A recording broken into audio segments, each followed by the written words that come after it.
قرآني في قلبي دوما يغمرني من فيض ضياء آيات ضمیر اس چیز کو کہتے ہیں جو کسی اسم کی جگہ پہ استعمال ہو، اور اس ضمیر کا مقصد یہ ہوتا ہے اس کو استعمال کرنے کا کسی بھی جملے میں، کلام میں بات ہو رہی ہے تو اس جملہ اور کلام میں کسی اسم کو بار بار لانے کی بجائے اس کی جگہ پہ کوئی ایسا لفظ، ایسا اشارہ، کنایا لا دیا جاتا ہے، پتہ چل جائے اس سے وہ شخص، وہ مراد ہے جس کا پہلے تذکرہ ہو رہا ہے۔ تو وہ زیادہ لوگ بھی ہو سکتے ہیں، کم لوگ بھی ہو سکتے ہیں، اور اس سے مراد حاضر بھی ہو سکتے ہیں جو ہمارے سامنے موجود ہیں، ہم جس سے کلام کر رہے ہیں، اور اس ضمیر سے متکلم بھی مراد ہو سکتا ہے جو بات کر رہا ہے۔ تو یہ ضمیر کا مقصد کیا ہے؟ اس کو سمجھنے اور پڑھنے کا مقصد یہ ہے کہ جب ہم اس کا ترجمہ، گرامر، تفسیر پڑھیں تو ہمیں اس سے علم ہو کہ جس کی بات ہو رہی ہے وہ ایک شخص ہے، دو شخص ہے، وہ مرد ہے، وہ عورت ہے، وہ حاضر ہے، وہ غائب ہے، وہ متکلم ہے، کس کا تذکرہ ہو رہا ہے۔ تو اس کو بہت ہی سادہ اور عام فہم انداز میں سمجھانے کے لیے ہم نے یہ طریقہ اختیار کیا ہے۔ اس کے مطابق یہ عرب لوگوں نے، جو عربی دان ہیں، عربی زبان کو سکھانے والے، انہوں نے اس طریقے کو اس لحاظ سے تقسیم کیا ہے کہ ہر فرد کی 3 شکلیں ہو سکتی ہیں، وہ یا غائب ہوگا، یا حاضر ہوگا، یا بات کرنے والا متکلم ہوگا۔ تو انہوں نے پہلے غائب سے شروع کیا ہے۔ تو غائب لوگ بہت زیادہ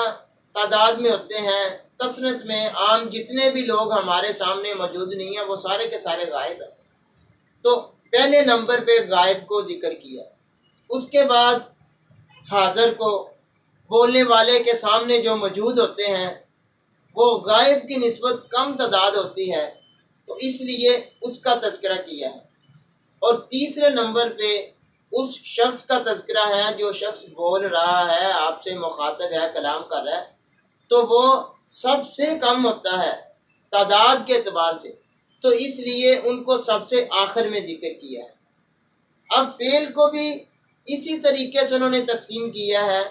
کہ فعل کے ساتھ جو ضمیریں ہیں پہلے وہ غائب کے صیغے ہیں، اس کے بعد حاضر کے ہیں، اس کے بعد مخاطب کے ہیں۔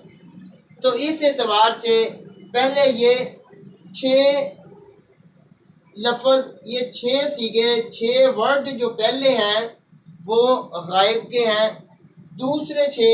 وہ حاضر کے ہیں، اس کے بعد متکلم کے بھی 6 ہونے چاہیے، لیکن متکلم کو اس نے مختصر بیان کرنے کے لیے چند صیغوں میں ذکر کیا ہے، اس کا 6 کے 6 صیغوں کو 2 صیغوں میں جمع کر دیا۔ تو کوئی بھی شخص ہے، یہ غائب ہے، تو غائب میں اب ایک شخص بھی ہو سکتا ہے، 2 بھی ہو سکتے ہیں، اور 2 سے زیادہ 3 بھی ہو سکتے ہیں، 4، 5، اس کو جمع کہتے ہیں۔ اور اسی طرح اب یہ جو غائب ہے، غائب میں مرد کی نسبت عورت بھی ہو سکتی ہے، ایک عورت بھی ہو سکتی ہے، 2 بھی ہو سکتی ہیں، اور 2 سے زیادہ جمع بھی ہو سکتی ہیں۔ تو اس لیے پہلے یہ 6 شکلیں بن رہی تھی، تو پہلے ان 6 صیغوں کو ذکر کیا ہے، پہلے 3 مذکر کے اور دوسرے 3 مؤنث کے۔ پہلے 6 غائب کے جو ہیں اس کو 2 حصوں میں ہم نے تقسیم کیا ہے، ان 2 حصوں میں سے پہلا حصہ مذکر کے لیے ہے اور دوسرا حصہ مؤنث کے لیے، اور جو پہلا حصہ مذکر کے لیے ہے اس میں سے پہلا واحد ہے، دوسرا تثنیہ ہے، اور تیسرا جو ہے جمع ہے، اس میں جتنے بھی لوگ شامل ہو جائے۔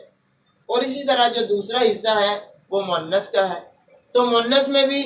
پہلا جو صیغہ ہے وہ ایک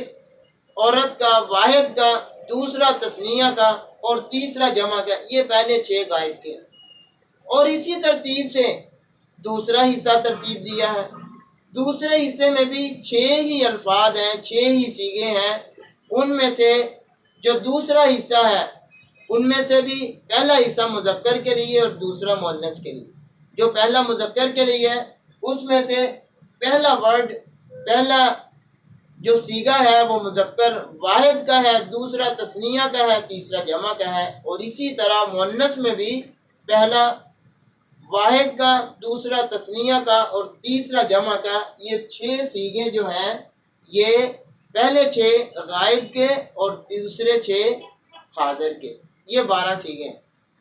اب اس کے بعد 6 متکلم کے آنے چاہیے تھے،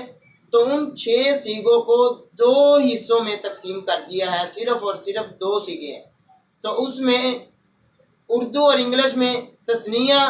کا وجود نہیں ہے، تثنیہ کو بھی جمع میں لاتے ہیں، تو اسی لیے جو واحد ہے ان دونوں کو اکٹھا کر دیا ہے، مذکر اور مؤنث کو، اس کا ایک صیغہ بن گیا۔